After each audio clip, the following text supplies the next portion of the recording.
So I'm going to record when I take these up and try to remember to pause and unpause.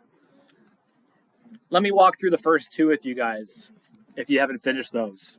So I would look at this quadratic function and I would ask, before I do anything, can I make the number smaller by dividing something out? Nothing goes into 25 and 36. So at least no integer besides 1. Oh, my tablet's wacky. So we cannot common factor. No. New. Is it a special pattern?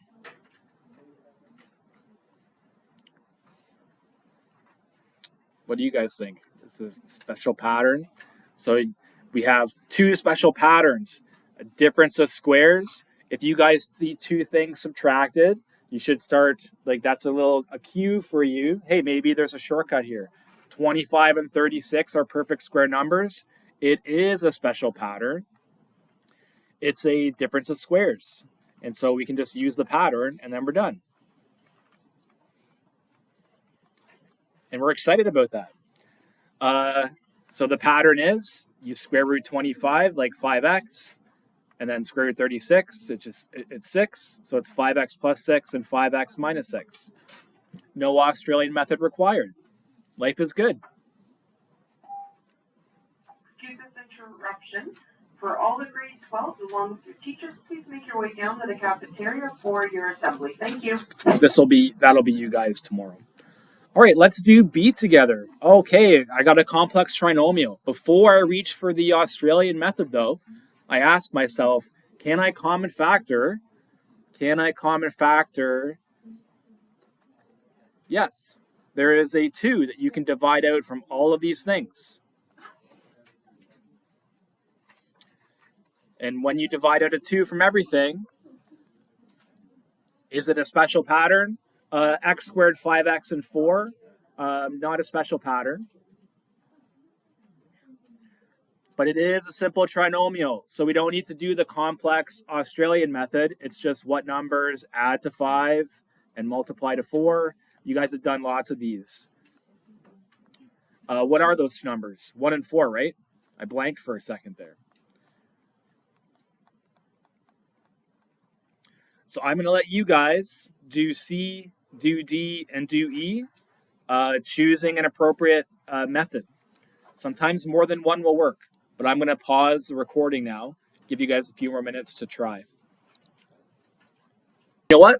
Let's just dive in and do C. So I think many of you guys reflexively saw a complex trinomial that you could not common factor, and you decided to use the Australian method.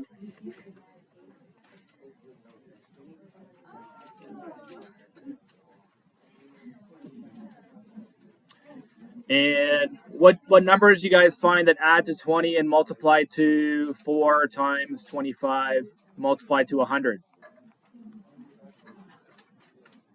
What numbers you guys get? I saw like 12 of you have it. What numbers you guys get? This is a little 10 and 10, a little layup of participation. 10 and 10. There is nothing wrong with that. That is correct. However, we like to simplify what we can. And you guys were told Friday, divide everything you can out of the brackets. 4 and 10 you can divide by 2.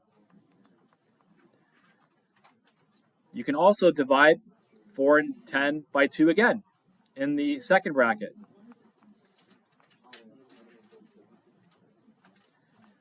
And this was your self-check in the Australian method. Always, always, always, the numbers divide out. Always. 2 times 2 is 4. 4 divided by 4 is 1. And what you're left with is 2x plus 5 times 2x plus 5, or 2x plus 5 squared. Now, what I was hoping for, what would be great, so you guys would hopefully recognize 4, 20, 25, no common factor. But yes, this was a special pattern. You could have gone to 2x plus 5 squared right away. The root of 4 is equal to 2. The root of 25 is equal to 5. And if you double 2 times 5, you get 20, which is that middle term. So you could have just used your special pattern to do that one. But listen, if the special patterns are shortcuts to help you with your factoring, if you'd rather just use the Australian method and not use a shortcut, as we have seen, it still works. So there you go. There's the spiel. Can you guys try D? Can you guys try E? I'll pause the recording. All right. If I were one of you guys and I saw D, I would just say that's a simple trinomial. I like that method. I would just use the simple trinomial factoring method. But of course, thinking of our questions, no, there's nothing to divide out here. 150 is definitely not. And this is a simple trinomial. So we're just doing numbers that add to 53 and multiply to 150. Everybody here can set it up, x and x. We don't need the Australian method here. It's a simple trinomial. The a value is 1. Somebody hasn't helped out. What'd you get for your two numbers, Kim? 50 and 3, or 3 and 50. I'm not your dad. Do what you want. But you have to do one of those two things. And that's it. And I think we'll wrap things up here. So let's look at E together. So we ask our guiding questions. Maybe I can common factor like earlier. But 8, 10, and 3, nothing divides out. 8 and 3 are certainly not perfect squares, so no special pattern. And it is a complex trinomial, right? The a value is not 1. We have to use the Australian method. Everybody in the class, every single one of you guys should just be conditioned from Friday. And of course, everybody did all the practice they got, right, on the weekend. We're all practiced up. A little bit of sarcasm there mixed in.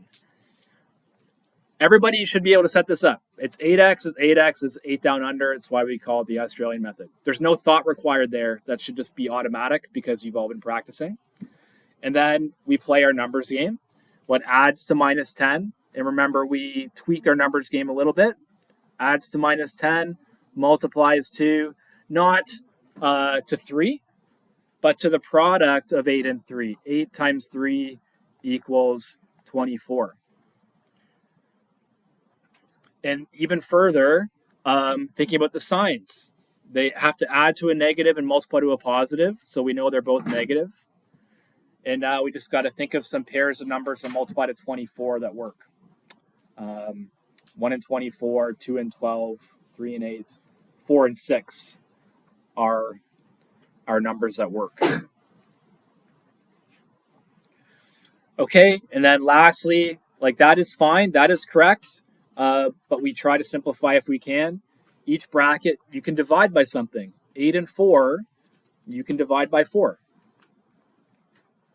You're left with 4x minus 1. You're not left with that, psych. It's 2, just testing you guys.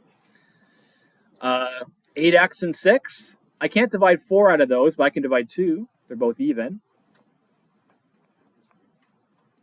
And I know 8 divided by 2 is 4.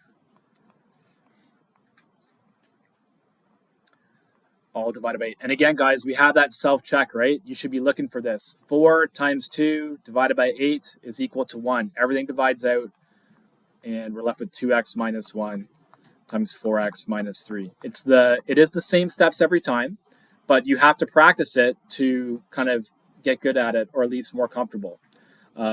So today, both classes will have an opportunity to practice that method more. But yeah, it is one of for the 3Ms, it's one of the new things, the more complex algebraic things we do. So you might just have to practice outside of class time. For the 3U people, same thing. We actually need factoring to be the easy part of our day because we do new applications. All right, so I'm going to end this video. Oh, it's not 10 minutes. I can't monetize it. Okay.